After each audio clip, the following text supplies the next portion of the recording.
Welcome once again اور آج کی ویڈیو میں ہم پڑھیں گے فریز اور فریزل ورب۔ اکثر اسٹوڈنٹس ان دونوں کو آئیڈینٹیفائی کرنے میں کنفیوز ہو جاتے ہیں، تو چلیے دیکھتے ہیں کہ ان دونوں میں کیا ڈفرینسز ہیں۔ تو آئیے سب سے پہلے ہم فریز اور فریزل وربس کی ڈیفینیشن کرتے ہیں، ان دونوں کی ایگزامپلس پڑھتے ہیں اور دونوں میں ڈفرینسز معلوم کرتے ہیں۔ فریز کی ڈیفینیشن ہم کچھ یوں کر سکتے ہیں: A group of words that has an incomplete meaning and a part of a sentence۔ یعنی فریز ورڈز کا ایک گروپ ہوتا ہے مگر اس کا مطلب انکمپلیٹ ہوتا ہے۔ جب تک اس کے ساتھ ادر ورڈز نہ ملے تو اس کا مطلب کمپلیٹ نہیں ہوتا، اور اس کے ساتھ ساتھ فریز سینٹنس کے ایک پارٹ کے طور پر یوز ہوتا ہے۔ اب فریز کی ان ایگزامپلس کو دیکھیے: at the door, in the city, near my house, and every morning. جس طرح ہم نے ڈیفینیشن میں کہا کہ فریز ورڈز کا کمبینیشن ہوتا ہے مگر اس کا مطلب انکمپلیٹ ہوتا ہے جب تک اس کے ساتھ ادر ورڈز نہ ملیں۔ یہ سینٹنس کے ایک پارٹ کے طور پر یوز ہو سکتے ہیں۔ اگر آپ غور کریں تو ان تمام فریزز کا مطلب انکمپلیٹ ہے اور یہ سینٹنس کے ایک پارٹ کے طور پر یوز ہو سکتے ہیں۔ فریز کی اس ایگزامپل کو دیکھیے: آن دا ٹیبل۔ اس کا مطلب انکمپلیٹ ہے۔ اب ہم اس کو ایک سینٹنس میں یوز کرتے ہیں تو اس کا مطلب بالکل کمپلیٹ ہو جائے گا۔ The cup is on the table۔ اب اس فریز کے ساتھ ہم نے ادر ورڈز ملائے تو یہ ایک کمپلیٹ سینٹنس بن گیا اور اس کا مطلب بالکل کمپلیٹ ہو گیا۔ اب نیکسٹ ہم فریزل ورب کی ڈیفینیشن اور ایگزامپلس پڑھتے ہیں۔ A phrasal verb is the combination of verb and preposition or verb and adverb۔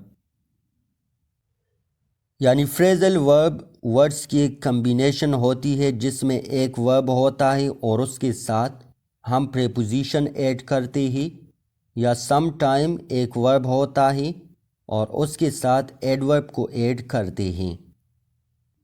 یہاں پر آپ یہ پوائنٹ نوٹ کریں کہ سم ٹائمز فریزل وربس کو ہم نان لیٹرل میننگ میں استعمال کرتے ہیں، یعنی ایڈیمز کی طرح لفظی مطلب کے برعکس کچھ اور مطلب ہوتا ہے۔ اب آئیے مزید ایکسپلینیشن کے لیے فریزل وربس کی کچھ ایگزامپلس پڑھتے ہیں۔ اب اس ایگزامپل کو دیکھیے: یہ ایک لفظ ہے گیو، یہ ورب ہے اور اس کا مطلب ہے دینا۔ اس ورب کے ساتھ ہم ایڈ کرتے ہیں پریپوزیشن اپ۔ اب ہمارے پاس ایک نیو ورڈ بن گیا گیو اپ، اور اس کا مطلب ہے ٹو سرنڈر، یعنی ہار مان لینا۔ یہ ایک اور ایگزامپل ہے لک، اس کا مطلب ہے دیکھنا۔ یہ ورب ہے اور اس ورب کے ساتھ ہم ایڈ کرتے ہیں پریپوزیشن اپ کو۔ اسی طرح ہمارے پاس ایک نیو ورڈ بن گیا لک اپ، اور اس کا مطلب ہے ٹو سرچ، یعنی تلاش کرنا۔